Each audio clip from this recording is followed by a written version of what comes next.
नमस्कार विद्यार्थी मित्रांनो. आज आपण पाहणार आहोत बेसिक ऑफ फायनान्शियल अकाउंटिंग. तुम्ही जर आपला चॅनल सबस्क्राईब केला नसेल तर सबस्क्राईब करा आणि हा व्हिडिओ लाईक आणि शेअर करण्यासाठी मुळीच विसरू नका. मी आहे प्राध्यापक Nilesh Gawade, assistant professor, department of commerce, Sant Dnyaneshwar महाविद्यालय सोयगाव. आणि आजचा आपला टॉपिक आहे बेसिक्स ऑफ फायनान्शियल अकाउंटिंग. म्हणजे की फायनान्शियल अकाउंटिंगचा जो बेस आहे तो आपल्याला रिवाईज करायचा आहे. कारण तुम्ही 11वी-12वीमध्ये तर शिकलेलाच आहात की फायनान्शियल अकाउंटिंग पूर्णच्या पूर्ण आणि त्याचे जे बेसिक कन्सेप्ट असतील ते आपल्याला रिवाईज करायच्यात. परंतु काही विद्यार्थी, आता फर्स्ट इयर बी.कॉमला काही विद्यार्थी हे MCVC बॅकग्राऊंडचे असतील, काही विद्यार्थी हे सायन्स बॅकग्राऊंडचे असतील, तर त्यांना हा पार्ट झालेलाच नसतो. त्यामुळे त्यांच्यासाठी आपल्याला हा पार्ट रिवाईज करावा लागणार आहे. आणि ज्यांचं पण बॅकग्राऊंड 11वी-12वी कॉमर्स असेल तर त्यांना देखील रिव्हिजन म्हणून हा भाग गरजेचा आहे. तर मी हे प्रेझेंटेशन तयार करण्यासाठी, म्हणजे हे प्रेझेंटेशन फक्त लेक्चर घेण्यासाठीच बनवलेलं आहे. Then acknowledgement to all various internet sources from which various information and images obtained through search engines which are used in presentation only for educational purpose. This presentation template was created by fppt.com and effects are from PowerPoint University. तर आता basics of financial accounting पाहत असताना आपण सुरुवातीला पाहूयात की introduction. म्हणजे अकाउंटिंगची गरज का पडली मुळात हे आपल्याला अगोदर माहीत असायला हवं. की पूर्वीच्या काळी काय होत होतं की लोकांच्या गरजा ह्या लिमिटेड असायच्या, परंतु आता काय झालं की लोकांच्या गरजा वाढल्या आणि आणखीन की पूर्वीचे रिसोर्सेस लिमिटेड होते, आता रिसोर्सेसमध्ये काय झालेले की वाढ झालेली आहे. आणि त्यावेळेस पूर्वीच्या काळी एखाद्या व्यक्तीला जर दुसऱ्या वस्तूची गरज असेल तर तो काय करायचा की आपल्या जवळची वस्तू त्या व्यक्तीला द्यायचा आणि त्याच्याकडे जी असणारी आपल्याला जी गरजेची वस्तू आहे ती वस्तू घेत असायचा. म्हणजे की त्या ठिकाणी वस्तू विनिमय पद्धत होती की एक वस्तू द्यायची आणि त्याच्या बदल्यामध्ये दुसरी वस्तू घ्यायची. परंतु जसं जसं लोकांच्या गरजा वाढल्या तशा ट्रान्झॅक्शन काय व्हायला लागले, वाढायला लागले आणि त्याच्यामध्ये विनिमयासाठी अडचणी यायला लागली आणि तो विनिमयासाठी काय की एक कॉमन साधन असावं अशी गरज निर्माण झाली आणि त्यातूनच पैशाची उत्पत्ती झाली. आता ही पैशाची उत्पत्ती झाली, पुन्हा नवीन औद्योगिक क्रांती झाली, नवीन नवीन यंत्रांचा शोध लागला आणि त्याच्यामुळे उत्पादनात वाढ झाली आणि उत्पादनात वाढ झाल्यामुळे काय झालं की ते उत्पन्न एका ठिकाणावरून दुसऱ्या ठिकाणी विक्रीसाठी जायला लागलं आणि लोक त्याचा उपभोग घ्यायला लागले. अशा प्रकारे बिझनेसमध्ये काय झाले की वाढ झाली. आपण पाहतो की एखादं दुकान असेल, म्हणजे छोटं दुकान असेल तर त्याच्या सर्व ट्रान्झॅक्शन तोंडपाठ असतात की कोणाला कोणती वस्तू दिलेली आहे, कोणाकडे किती उधारी आहे. परंतु जर बिझनेस मोठ्या स्वरूपाचा असेल तर ट्रान्झॅक्शन काय होतील त्या ठिकाणी दिवसामध्ये जास्त होतील. प्रत्येक ट्रान्झॅक्शन लक्षात ठेवणं शक्य नाही. मग त्याच्यामुळं काय झालं की त्या ठिकाणी त्याचं रेकॉर्ड करणं गरजेचं होतं आणि त्याच्यातूनच आपल्याला बुक कीपिंग सुरुवात झाली. म्हणजेच काय की human wants we are limited in the fast. Over a period of time human wants started increasing and the resources available were utilized for satisfying human wants. The business activities came into existence. It was very difficult for businessmen to remember each and every transaction of the business, and therefore recording all the transactions became necessary. This process of recording all the transactions in the systematic manner is known as bookkeeping. आता bookkeeping काय आहे की ह्याची एक आपल्याला कल्पना आली. आता त्याचा आपण मीनिंग पाहूया की book keeping is a systematic manner of recording transactions related to business in the books of accounts. In book keeping transactions are recorded in order of the dates, की डे टू डे आपल्याला book किपिंगमध्ये transactions record केले जातात. An accountant is a person who record the transactions in the books of the business and is expected to show the financial results of a business for every financial year. A financial year in India is followed from 1st April to 31st March. Bookkeeping is an art as well as science. It is the art of recording day-to-day business transactions in the books of accounts in a scientific and systematic manner. की एक accountant असतो आणि तो काय करत असतो की बिझनेसमध्ये डे टू डे ज्या पण ट्रान्झॅक्शन होतील त्यांचं रेकॉर्डिंग करत असतो. तर त्यालाच काय म्हणायचं की बुक किपिंग. या ठिकाणी इच अँड एव्हरी ट्रान्झॅक्शनचं रेकॉर्ड केलं जातं. आता याची डेफिनेशन की वेगवेगळ्या ऑथरने बुक किपिंगची वेगवेगळी व्याख्या केलेली आहे. आपण जे आर बाटली बॉय यांच्या मते व्याख्या पाहूयात की book keeping is an art of recording business dealings in a set of books. Next आहे की आर एन कार्टर यांच्या मते book keeping is an art of recording in the books of accounts all those business transactions that results in transfer of moneys worth. आणखीन Spicer and Pegler यांच्या मते book keeping is a systematic recording of all the transactions in a manner enabling the relationship of business with other persons to be clearly disclosed and the cumulative effect of transactions on the financial position of the business itself can be correctly ascertained. की या ठिकाणी की book keeping म्हणजे काय की एक art आहे की त्या ठिकाणी डे टू डे ट्रान्झॅक्शन किंवा डे टू डे जी डिलिंग झाली असेल त्याचे बुक्स तयार करणे. आपण या बुक किपिंगचं इम्पॉर्टन्स पाहूयात की बुक किपिंगचं महत्त्व काय आहे. आपण बुक किपिंग काय हे पाहिलं की या ठिकाणी day to day transaction systematic मॅनरमध्ये रेकॉर्ड करणं म्हणजेच काय आहे की बुक किपिंग आहे. परंतु ह्या बुक किपिंगचं महत्त्व काय आहे तर फॉर क्रिएटिंग रेकॉर्ड्स. पहिलं महत्त्व काय की फॉर क्रिएटिंग रेकॉर्ड्स की जर डे टू डे ट्रान्झॅक्शन आपण त्याच्यामध्ये नोंद करत गेलो, रेकॉर्ड करत गेलो तर त्या ठिकाणी आपल्याला एक प्रकारचं रेकॉर्ड तयार होत असते. नेक्स्ट महत्त्व आहे की फायनान्शियल इन्फॉर्मेशन. आपण बिझनेसची दररोजच्या ट्रान्झॅक्शन रेकॉर्ड केल्यामुळे काय होणार त्या ठिकाणी आपल्याला बिझनेसची जी पोझिशन असेल ती वर्षाच्या शेवटी आपण त्याचे लेजर तयार करून आपल्याला बिझनेसची पोझिशन कळत असते. तर हे फायनान्शियल इन्फॉर्मेशन सर्वात महत्त्वाचा सोर्स काय होईल आपल्याला बुक किपिंग. नेक्स्ट आहे की डिसिजन मेकिंग. आपण हे फायनान्शियल इन्फॉर्मेशन जर ॲनालिसिस केलं तर आपल्याला आपला बिझनेस फायद्यात आहे की तोट्यात आहे हे कळणार आहे किंवा एखाद्या गोष्टीच्या रिलेटेड आपल्याला डिसिजन घ्यायचा असेल तर ते डिसिजन घेण्यासाठी लागणारी इन्फॉर्मेशन कशातून मिळणार आहे तर या बुक किपिंगमधून मिळणार आहे. नेक्स्ट एक कंट्रोलिंग की आपल्या बिझनेस प्रॉफिटच्या दिशेने चालला आहे का किंवा आपल्या बिझनेसमध्ये एखादी गोष्ट वाढवायला हवी का किंवा ती गोष्ट कमी करायला हवी का अशा प्रकारे वेगवेगळे डिसिजन घ्यावे लागत असतात आणि त्यातूनच बिझनेस काय होत असतो आपला कंट्रोलिंगमध्ये राहत असतो. नेक्स्ट आहे की एव्हिडन्स की आता आपण पाहतो की जर काही लिगल गोष्ट घडली म्हणजे आपल्याला एखाद्या ठिकाणी पुरावा सादर करायचा असेल तर आपले जे ट्रान्झॅक्शन असेल त्याचं आपण काय केलेलं आहे की डे टू डे रेकॉर्डिंग केलेलं आहे म्हणजेच काय केलं आहे बुक किपिंग केलेलं आहे. आणि हे जे बुक किपिंगचं आपलं जर्नल आहे हे जर्नल एक प्रकारचं एव्हिडन्स म्हणून कोर्टामध्ये ॲक्सेप्ट केलं जातं. तर सगळ्यात आणखीन एक महत्त्वाचा फायदा त्याचा काय तर एव्हिडन्स म्हणून. पुढचं महत्त्व आहे की कंपॅरिझन. आपण पाहतो की आपल्या बिझनेसची आजची पोझिशन आणि पाठीमागच्या वर्षातली पोझिशन किंवा आजची पोझिशन याच्यामध्ये कंपॅरिझन करण्यासाठी आपल्याला जो डाटा हवा असतो हा बुक किपिंगमधून मिळत असतो. तसेच आपल्या बिझनेसची दुसऱ्या बिझनेसची जर कंपॅरिझन करायचं असेल तरी देखील आपल्याला या बुक किपिंगमुळं शक्य आहे. नेक्स्ट इम्पॉर्टन्स आहे की टॅक्स लायबिलिटी की आपण पाहतो वर्षाच्या शेवटी काय करावं लागत असतं प्रत्येक बिझनेसला टॅक्स पेड करावा लागत असतो आणि टॅक्स कॅल्क्युलेशन करण्यासाठी आपल्याला बिझनेसचे जे आकडेवारी लागते ते आपल्याला या बुक किपिंगमधून मिळत असते. तर हे झालं बुक किपिंगच्या बाबतीत. नेक्स्ट आपण पाहूया की ह्याची म्हणजे यूज काय की बुक किपिंगचा यूज कोण कोण करतं किंवा त्याचा फायदा कोणाकोणाला होत असतो.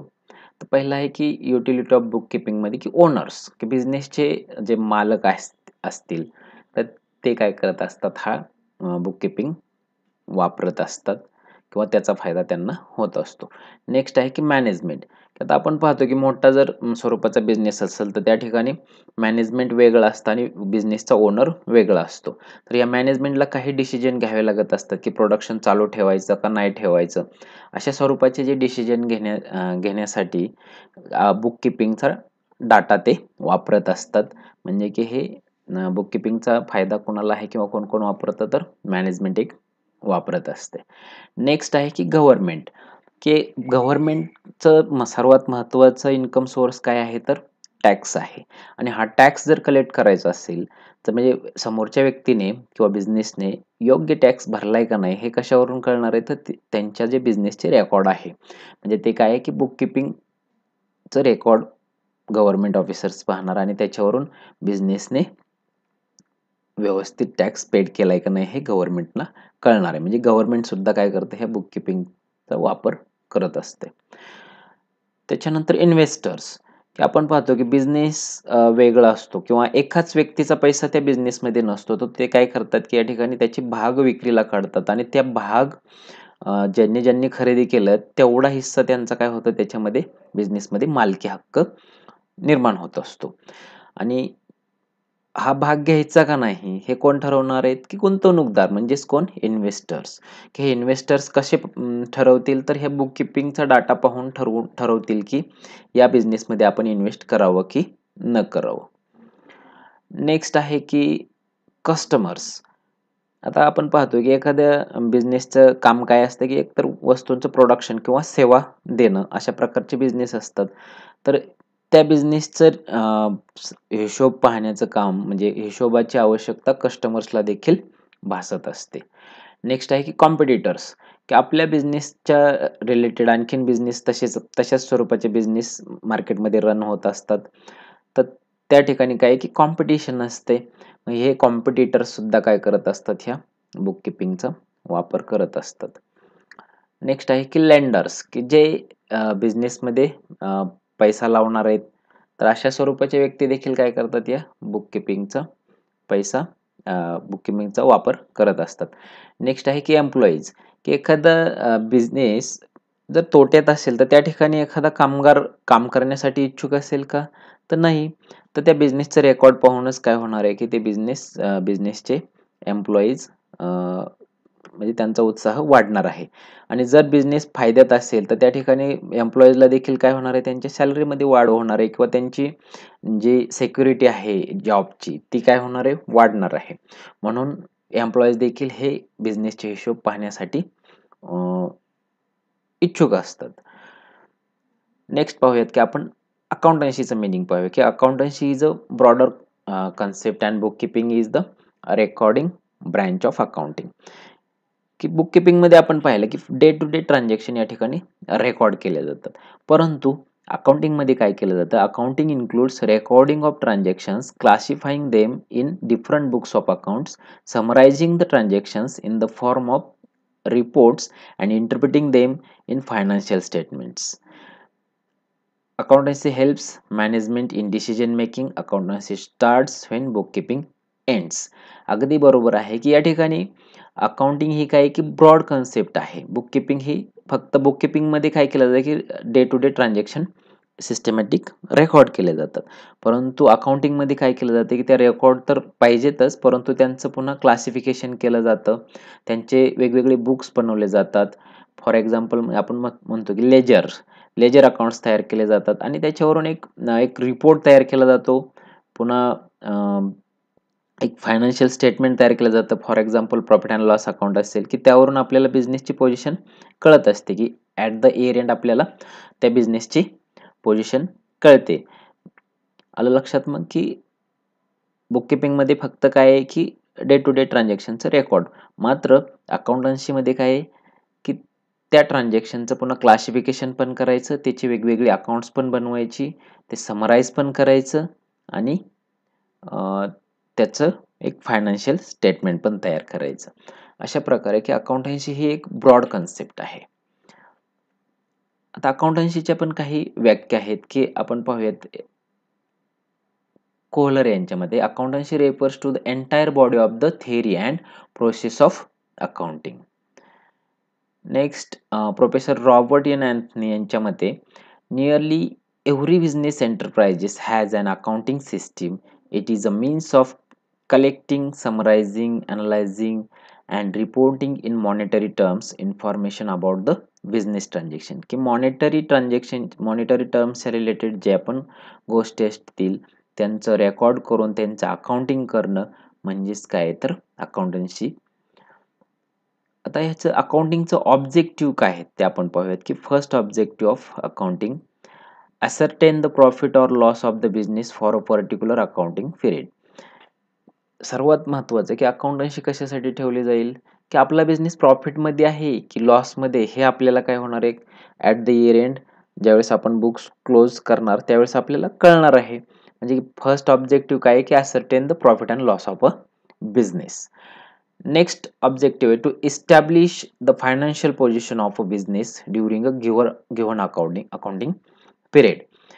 आता आपल्याला त्या बिझनेसची फायनान्शियल पोझिशन काय होणार आहे या कळण्यासाठी अकाउंटिंगची गरज भासणार आहे. सॉरी. नेक्स्ट आहे की determine the positions of assets and liability of any given date, की आपल्या बिझनेसमध्ये ॲसेट्स किती आहेत आणि लिॲबिलिटीज किती आहेत याची आपल्याला माहिती असणं गरजेचं आहे. त्यामुळे आपला बिझनेस मग फायद्यात आहे की तोट्यात आहे, किंवा ॲसेट वाढवायच्या का लिॲबिलिटी कमी करायच्या, या गोष्टींचा डिसिजन घेण्यासाठी आपल्याला अकाउंटिंग गरजेचं आहे. नेक्स्ट आहे की identify and keep a check on fraud and misappropriations of money. आता बिझनेसमध्ये काही फ्रॉड होऊ नये किंवा बिझनेस आपला व्यवस्थित चालावा यासाठी अकाउंटिंगची गरज आहे. नेक्स्ट ऑब्जेक्टिव्ह आहे spot the various errors and rectify them by passing the necessary entries, की कधी कधी नकळत अकाउंटिंग ठेवत असताना काही एंट्रीज ह्या चुकीच्या झालेल्या असतात, तर त्यांचा शोध घ्यायचा आणि त्याच्यात त्यांना पुन्हा त्या दुरुस्त करायच्या म्हणजे रेक्टिफाय करायच्या. तर यासाठी सुद्धा काय की अकाउंटिंगचं हे रेक्टिफाय करणं हे महत्त्वाचं ऑब्जेक्टिव्ह आहे. नेक्स्ट आहे की facilitate the management in decision making by providing accounting ratios reports and relevant data, की ह्या अकाउंटिंगमुळे काय होणार आहे की आपल्याला व्यवस्थित रिपोर्ट मिळणार आहे, व्यवस्थित फायनान्शियल स्टेटमेंट मिळणार आहे आणि ह्या फायनान्शियल स्टेटमेंटचा वापर करून मॅनेजमेंट काय करू शकतं, योग्य डिसिजन घेऊ शकतं. तर ही झाली अकाउंटिंगची ऑब्जेक्टिव्ह. आता अकाउंटिंगचा स्कोप काय काय आहे पाहूयात आपण, की या ठिकाणी to verify and test the entries in book keeping, की सर्वात महत्त्वाचं काय की या ठिकाणी बुक किपिंग मध्ये ज्या एंट्रीज झालेल्या आहेत त्या व्हेरीफाय करणं हा अकाउंटिंगचा स्कोप आहे. त्यानंतर नेक्स्ट स्कोप आहे to test the total and balances amount of ledger, की अकाउंटिंगमध्ये काय केलं जातं की हे बुक किपिंग मधल्या जर्नल एंट्रीज असतील त्याच्यावरून आपण काय करतो लेजर अकाउंट्स तयार करत असतो आणि त्याच्यावरून बॅलन्स शीट तयार होते. आता हे बॅलन्स शीट जे आहे याच्यावरून आपल्याला बिझनेसची बॅलन्स टेस्ट होत असतो. नेक्स्ट आहे की to prepare a trial balance from the ledger, की या ठिकाणी एक आपले जर्नल एंट्रीचा उपयोग करून काय केलं आपण लेजर अकाउंट्स तयार केले आणि त्याच्यावरून ट्रायल बॅलन्स आपण तयार करतो. म्हणजे ट्रायल बॅलन्स करणं हे सुद्धा काय की अकाउंटिंगचाच स्कोप आहे. नेक्स्ट आहे to prepare various final accounts. For example आता आपण ट्रेडिंग अकाउंट असेल, प्रॉफिट अँड लॉस अकाउंट असेल किंवा बॅलन्स शीट असेल, अशा प्रकारचे वेगवेगळे अकाउंट्स तयार करणं हा अकाउंटिंगचं काम आहे. नेक्स्ट टू डिस्क्लोज ॲडजस्टमेंट्स, की प्रत्येक ट्रान्झॅक्शनचं काय होतं की या ठिकाणी दोन इफेक्ट होत असतात. आपल्याला हे जे ॲडजस्टमेंट असतील तर ह्या डिस्क्लोज करणं म्हणजे ह्या दाखवण्याचं काम अकाउंटिंगचं आहे. आणि नेक्स्ट स्कोप आहे टू रेक्टिफाय एरर्स. सर्वात महत्त्वाचं काम काय आहे की आपण मगाशी पाहिलं की त्यामध्ये कधी-कधी चुकून आपल्याकडून चुकीची एंट्री झालेली असते आणि त्याच्यामुळं बिझनेसचा जो हिशोब आहे किंवा ताळेबंद आहे तो काय होऊ शकतो, चुकू शकतो. तर अशा प्रकारचे जे एरर्स आहेत ते शोधून काढायचे आणि ते रेक्टिफाय करायचे. तर अशा प्रकारचं काम अकाउंटिंगचं आहे. Thank you.